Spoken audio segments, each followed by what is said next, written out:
Being into fashion has never been more accessible as of right now, and it's currently the easiest to look quote unquote good. Anybody can go to the mall or a thrift store and pick up any clothes they want for like 20 bucks. And you can still look good while you do it because you're just following a formula. However, at the same time, it's never been more as daunting. I mean, come on, you got like performative fit, TikTok fit, jorts, old money style, Y2K style, Goldcore. Like, what are you supposed to do? Basically, what I'm trying to say is that people's opinion on what looks good switches faster than a girl deciding if she wants to wear Uggs, Converse, or Campus 2000s before going to school. And with this in mind, I've noticed that there are two categories that fashion is moving towards. On one side, I've got what you would call more of a conservative look. I'd say we've got classic menswear, more of that preppy Ivy League look, finance bro look, and also workwear. Basically anything you'd see your grandpa wear. And on the other side, you've got what I would call rebellion. This is all of the streetwear, the puffer jackets, the YN look, you know, Rick Owens, Balenciaga, that type of look. More of that 2010s look, if you get what I'm saying.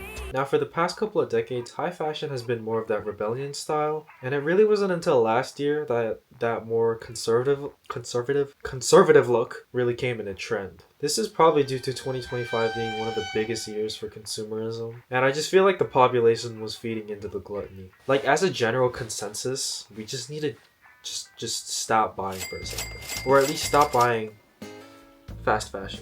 In the US at least. Anyways, the main thing I can think of that comes to mind is specifically in this winter and the internet's hatred towards the puffer jacket. I don't know, I just feel like I've seen so much hate towards puffer jackets, and I feel like everybody and their Stanley Cup mom is starting to gravitate towards trench coats again for some reason.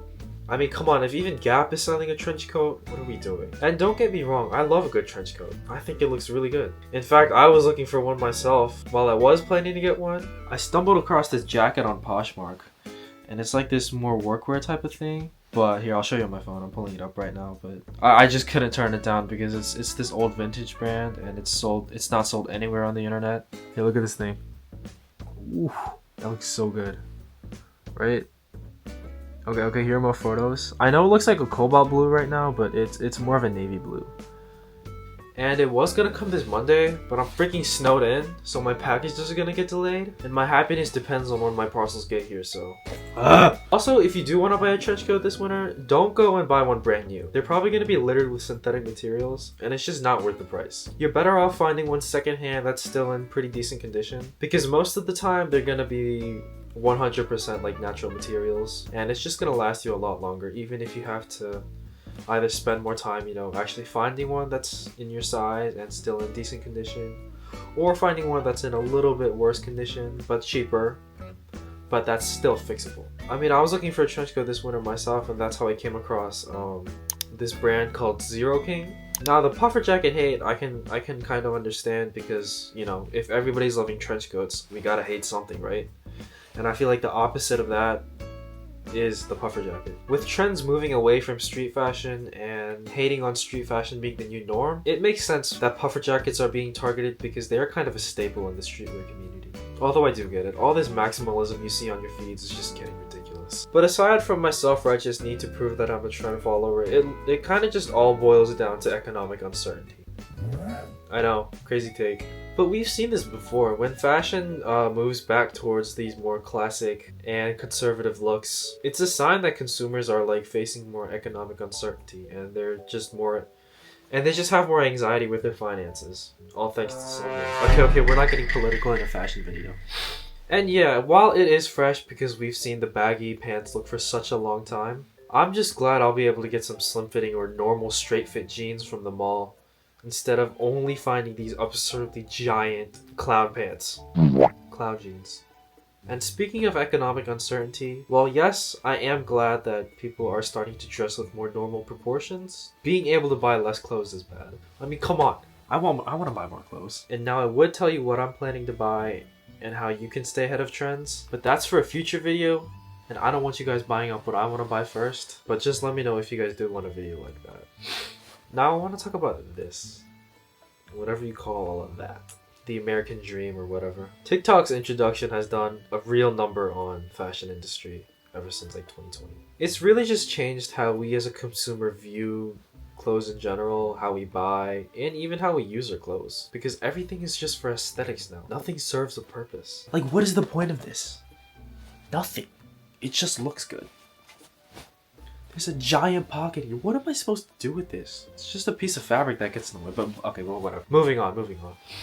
But it's also changed how a brand's got to market, actually make clothes, and just the business itself. I still remember the days of me looking up on Instagram, best blanks in LA. God, I wasted a lot of money on stupid blanks. I still regret this boxy, cropped, perfect fitting, cinched waist, wide shoulder hoodie to this day. I literally wore it like 3 times, and I think I paid like $70. Although it is 100% cotton, and my sister does like it, so I'll give it to her. Hopefully it'll look better on her. But on a guy, I just can't with this. I just can't with this silhouette. I'm just done with it. It doesn't look good unless you're wearing like a denim jacket or a leather one. I don't know. It's just too poofy. But even though street fashion is, I guess, slowing down, I don't really think it intends to like become dead. It's just finally come a time where the people who were just doing it for the money are starting to fizzle out, and they're moving on to their next side hustle or whatever. And the people that are actually into streetwear are going to continue to thrive, and we'll get some great streetwear pieces. But at the same time, I do think it is being pushed aside a bit more for the more classic look, which I'm all for, because I have been personally buying up a ton of, you know, more natural material clothes. Like, I've been personally eyeing some Shetland sweaters. These are a couple that are currently in my cart. You better not steal them. But yeah, with streetwear being the main thing in high fashion for the past couple of decades, I really feel like we got the most experimentalist time. Because streetwear is already considered to be with the lowest class of people, I would say, you know? I mean, I'm not trying to say like people are poor, but like, you know, there's just like the regular working class for streetwear, and then there's like business class, and then like luxury, I guess. Kind of like an airplane. And with that, it really allowed people to pretty much do whatever the hell they want and not get judged because it's already in that bottom class. Aside from the millions of Instagram accounts where you just put a graphic on a t-shirt or like a hoodie and then call it fashion. Get the fuck out. I don't want you on my feed. Like, it's actually worse than AI slop, and they really think they can charge like $200 for a hoodie. Now, because a lot of fashion is now consumed through your feed rather than magazines, it's made it so where the brand has a lot less meaning compared to the actual piece. You can buy anything and everything online. It doesn't matter. As long as you just read the materials and you just kind of look at the measurements, people will buy them. Gone are the days of like archival Rick and pretty much gatekeeping, because people can just screenshot and they can do a little Google image search and find anything. With this in mind, I think that fashion in 2026 is going to look pretty similar, but oddly different at the same time compared to 2025.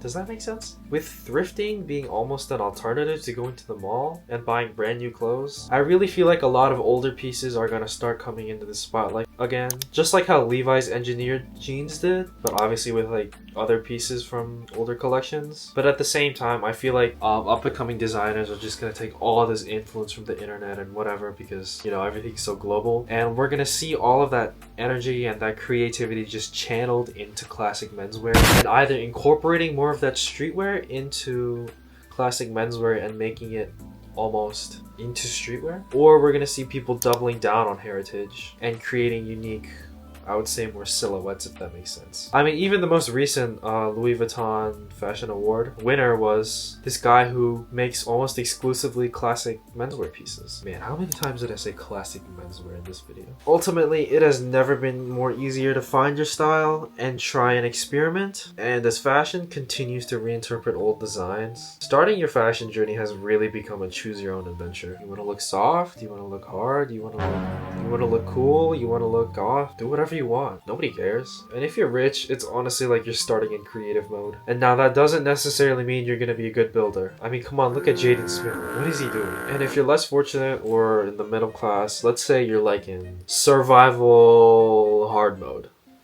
Does that make sense? Now go watch this video to become stylish and subscribe, or else. Oh, oh, oh, oh, oh, oh. Oh, oh, oh, oh, oh, oh, oh. Oh, oh, oh, oh, oh, oh, oh, oh.